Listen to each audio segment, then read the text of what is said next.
Good day everyone. Today I will teach you how to customize private DNS in your smartphone.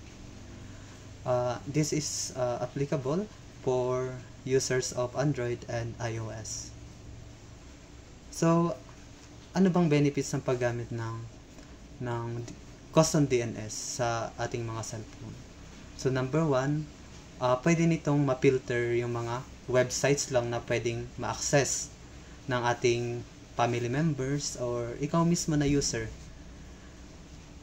At saka, pwede din itong pabilisin yung speed ng ating internet. So, unang-unang gagawin, pupunta ka sa settings. Then, scroll down, click more connectivity options. And you will see here VPN, private DNS. Pero magpo-focus tayo ngayon sa DNS.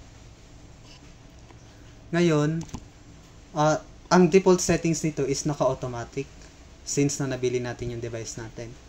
Ngayon, pwede natin i-customize yan para limited lang yung mga websites na pwedeng ma-access. Like, pwedeng i-block yung mga adult content, ganun, mga illegal websites that contains malwares. So, we will modify the DNS. Then, click private DNS here. Then, input your kahit anong DNS address na sa tingin nyo safe gamitin. Pero sa akin kasi, ang ginagamit kong private DNS is yung clean browsing na free version. So, parang website lang din siya. Itatype mo dyan yung DNS address. Since nailagay ko na siya, ipapaste ko na lang yung sa akin. Or pwede kong i-manually type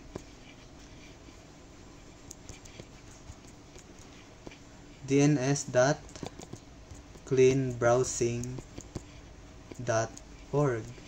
So, why I choose this DNS? Unang-una, it blocks adult content. And it also blocks yung mga malwares na pwedeng pumasok sa device natin. That's why I'm using it. Then save. Then okay na.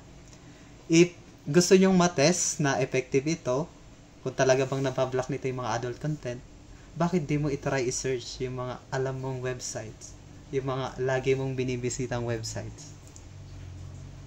Thank you for watching. Yun lang.